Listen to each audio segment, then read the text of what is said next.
Hello friends, welcome back to my channel. আজ আমি আপনাদেরকে মিষ্টির দোকানের স্টাইলের ছোলার ডাল করে দেখাবো।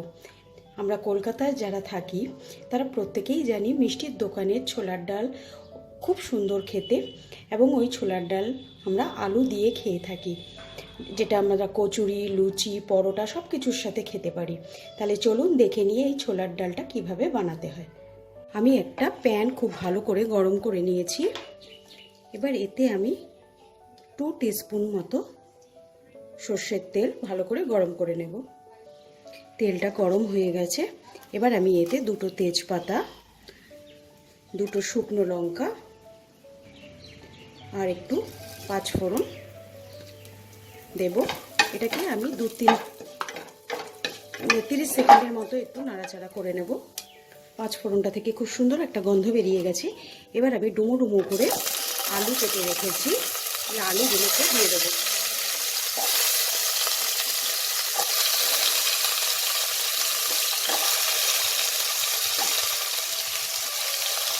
এই আলুগুলোকে আমি খোসা ছাড়াইনি, কারণ মিষ্টির দোকানে খোসা শুদ্ধ আলু দিয়েই তরকারি করা হয়, তাই আমিও আজকে এটা খোসা না ছাড়িয়েই আলুগুলোকে কেটেছি।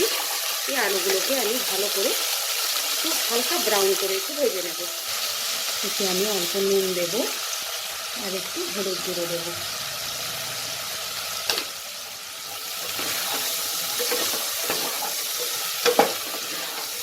দিয়ে এটাকে আমি মিডিয়াম ফ্লেমে একটু ভাজব।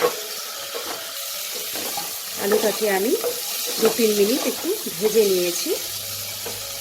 এবার এতে আমি 1 চামচ আদা কাঁচা লঙ্কার পেস্ট দিয়ে দেবো।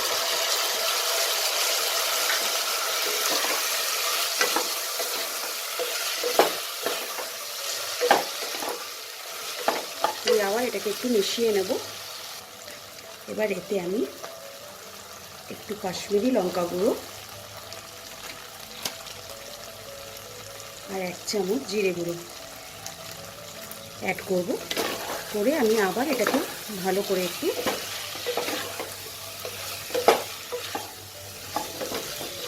মিশিয়ে নেব। এবার এতে আমি কিছুটা ছোলার ডাল, একদম অল্প একটু ছোলার ডাল সারা রাত আমি ভিজিয়ে রেখে ভালো করে ধুয়ে নিয়েছি, ওই ছোলার ডালটাও আমি অ্যাড করে দেবো।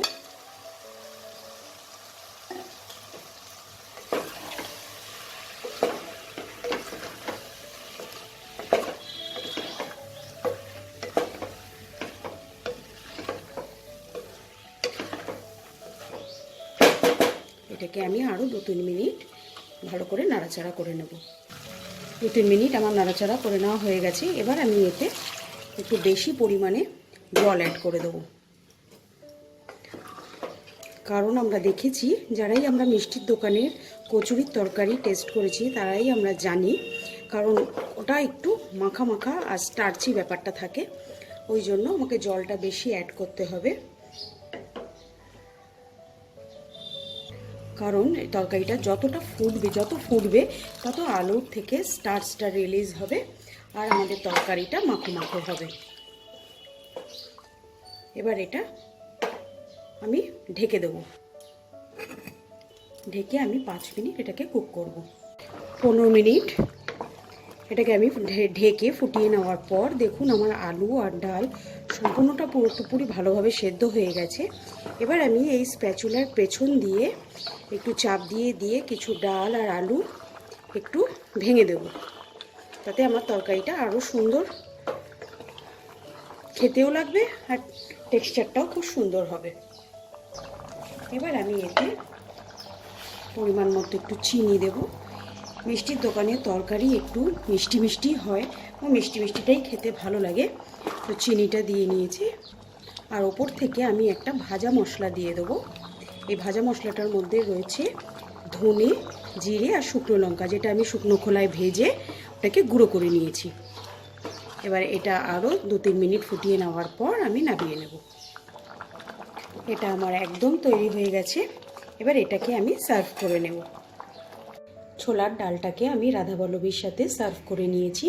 এই রাধাবল্লভীর রেসিপিটা আমার চ্যানেলে অলরেডি আপলোড করা আছে, আমি ডেসক্রিপশন বক্সে লিঙ্কটা দিয়ে দেবো। আপনাদের যদি আজকের ভিডিওটা ভালো লাগে লাইক শেয়ার করতে ভুলবেন না। আর যারা আমার চ্যানেলটাকে এখনও সাবস্ক্রাইব করেননি তাদেরকে অনেক অনেক অনুরোধ, আমার চ্যানেলটা আপনারা সাবস্ক্রাইব করে নিন। আর হ্যাঁ, বেল আইকনটা টিপতে ভুলবেন না। আজকের মতো বিদায় জানিয়ে শেষ করছি। বাই।